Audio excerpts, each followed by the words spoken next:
सक्षम police times news 112 सक्षम जनतेचा आवाज। नाशिक रोड इथल्या वास्को हॉटेल समोर बुधवारी रात्री एका युवकावर झालेल्या अत्यंत थरारक आणि प्राणघातक हल्ल्यामुळे संपूर्ण नाशिक शहर हादरलंय। या घटनेचा अंगावर काटा आणणारा व्हिडिओ सोशल मीडियावर तुफान व्हायरल झाल्यानं नाशिककरांमध्ये प्रचंड भीतीचं वातावरण पसरलं होतं। वाढत्या गुन्हेगारीच्या या पार्श्वभूमीवर वरिष्ठ अधिकाऱ्यांसह पोलिसांचा मोठा फौजफाटा गुरुवारी सायंकाळी नाशिक रोडच्या रस्त्यावर उतरला। पोलिसांनी परिसरात जोरदार कोम्बिंग ऑपरेशन राबवून 70हून अधिक टवाळखोरांवर धडक कारवाई केली आहे। बुधवारी रात्री वास्को हॉटेल समोरील चौकात पूर्व वैमनस्यातून किंवा किरकोळ वादातून एका युवकावर धारदार शस्त्रास्त्रांनी क्षणार्धात जीविकांना हल्ला करण्यात आला। हा हल्ला इतका भीषण होता की परिसर रक्तानं माखला।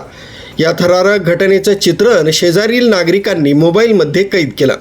हा व्हिडिओ सोशल मीडियावर वाऱ्यासारखा पसरल्यानं कायद्याच्या सुव्यवस्थेवर मोठं प्रश्नचिन्ह निर्माण झालंय। यामुळे नागरिकांमध्ये दहशतीचं वातावरण आहे। शहरातील वाढती गुन्हेगारी आणि व्हायरल व्हिडिओमुळे निर्माण झालेला जनक्षोभ लक्षात घेता पोलीस आयुक्त संदीप कर्णिक यांनी स्वतः या प्रकरणाची गंभीर दखल घेतली आहे। पोलीस आयुक्त संदीप कर्णिक आणि पोलीस उपायुक्त किशोर काळे यांच्या थेट मार्गदर्शनाखाली नाशिक रोड पोलिसांचे विशेष पथक गुरुवारी रात्रीच रस्त्यावर उतरलं। या मोहिमेत वरिष्ठ पोलीस निरीक्षक जितेंद्र सापकाळे, पोलीस निरीक्षक अतुल चौधरी, गुन्हे शोध पथकाचे सहाय्यक पोलीस निरीक्षक प्रवीण सूर्यवंशी कोरडे आणि पोलीस उपनिरीक्षक जितेंद्र माळी यांच्यासह तब्बल 15 अधिकारी आणि 70 पोलीस कर्मचाऱ्यांच्या फौज फाट्यानं संपूर्ण नाशिक रोड परिसरात रात्रीचा दिवस केला।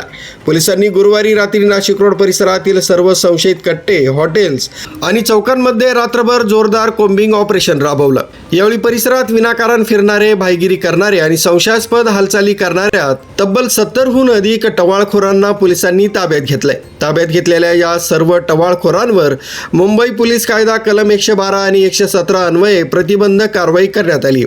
गुन्हेगारांवर जरब बसवण्यासाठी पोलिसांनी रात्रीच त्यांची चांगली शाळा घेतली। तर गाठ आमच्याशी आहे। पोलिसांचा कडक इशारा। हल्ल्याच्या घटनेनंतर नाशिक रोड परिसरात पोलिसांनी कडेकोट बंदोबस्त तैनात केला। नागरिकांनी घाबरून न जाण्याचं आवाहनही करण्यात आलं। शहरातील शांतता भंग करणाऱ्या आणि कायदा हातात घेणाऱ्या गुंडांची गय केली जाणार नाही असा स्पष्ट आणि कडक इशारा पोलीस प्रशासनानं दिलाय।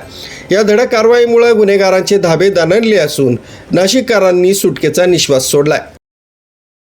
माननीय पोलीस आयुक्त श्री संदीप कर्णिक यांनी संपूर्ण नाशिक आयुक्तालयामध्ये उघड्यावर दारू पिणारे, टवाळखोर आणि जे गुन्ह्यामध्ये फरार आरोपी आहेत या सगळ्यांसाठी कोम्बिंग ऑपरेशन राबवलेले आहे।